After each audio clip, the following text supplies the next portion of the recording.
विराट धर्म संसद में हुए अनेक प्रस्ताव पास। श्री कृष्ण जन्मभूमि मुक्ति आंदोलन को आगे बढ़ाएंगे संत। बताना चाहेंगे कि अखिल भारतीय धर्म संसद का आयोजन श्री कृष्ण साधक ट्रस्ट सभागार में आयोजित हुआ, जिसमें हजारों की संख्या में संत महंत महामंडलेश्वरों ने संपूर्ण भारतवर्ष से भागीदारी की। धर्म संसद का शुभारंभ जगत गुरु बलराम बाबा, जन्मभूमि के मुख्य पक्षकार दिनेश शर्मा, स्वामी गोपालानंद गिरी, नलखेड़ा मध्य प्रदेश, न्याय के संरक्षक वेद प्रकाश कटियार, आचार्य वर्द्रीश महाराज, पंडित बिहारी लाल वशिष्ठ ने संयुक्त रूप से दीप प्रज्वलित करके किया।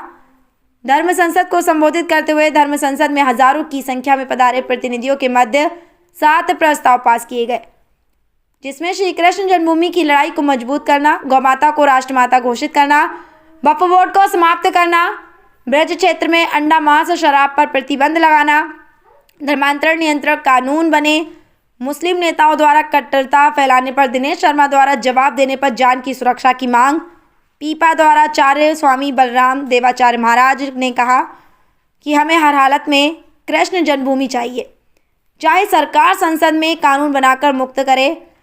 महंत प्रहलाद दास महाराज देवानंद गिरी महाराज ने कहा कि हिंदू हितैषी सरकार यदि सनातनियों की आवाज़ को दबाया जाएगा तो आत्मा को कष्ट होगा।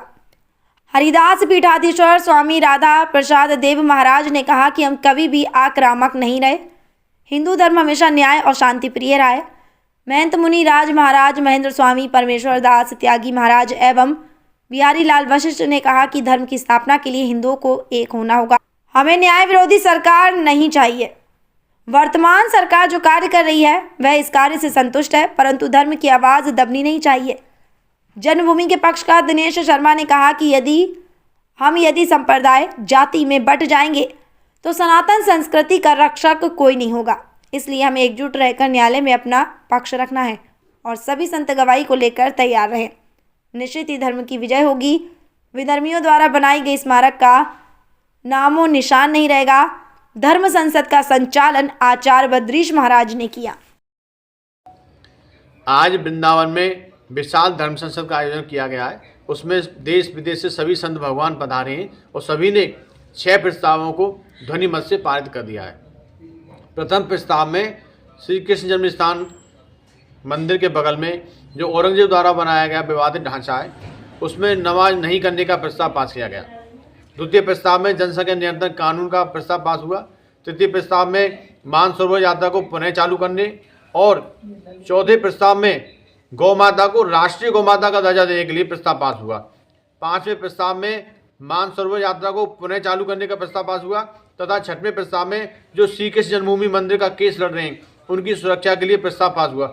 इन सभी प्रस्तावों को सभी संत भगवान ने हाथ उठाकर ध्वनि मत से पारित किया है। इन सभी प्रस्तावों को केंद्र सरकार के पास भेजा जाएगा और साधु संत भगवान ने कहा है कि इन प्रस्तावों को तुरंत पास किया जाए, क्योंकि ये प्रस्ताव सनातनी हिंदुत्व के लिए बहुत ही उपयोगी हैं। अपना परिचय दीजिए और बताइए क्या हुआ। मैं श्री कृष्ण जन्मभूमि संघर्ष न्यास से गुंजन शर्मा, यहाँ की जिला अध्यक्ष, और इसके अलावा मैं एक गौ सेवा संस्थान से राष्ट्रीय अध्यक्ष हूँ। और यहाँ जो हमारे प्राथमिक 3 मुद्दे रहे हैं, जिनमें से प्रथम रहा है श्री कृष्ण को अपने मूल गर्भगृह में स्थापित करना और ज्ञानवापी को ध्वस्त करना। दूसरा मुद्दा है गौ माता को राष्ट्रीय माता का दर्जा देना और तीसरा मुद्दा है धर्म संसद की स्थापना करके और वक्फ बोर्ड को खत्म करना। तो इसकी समाप्ति के लिए आज हमने जो कार्य किया है, ये यहाँ पे आज हम जो प्रस्ताव अपना प्रकाशित करेंगे उसको बाद में कुंभ में ले जाया जाएगा और वहाँ भी इसके बारे में जो भी साधु संत विचार करेंगे वही सनातनी बोर्ड का आखिरी फैसला होगा।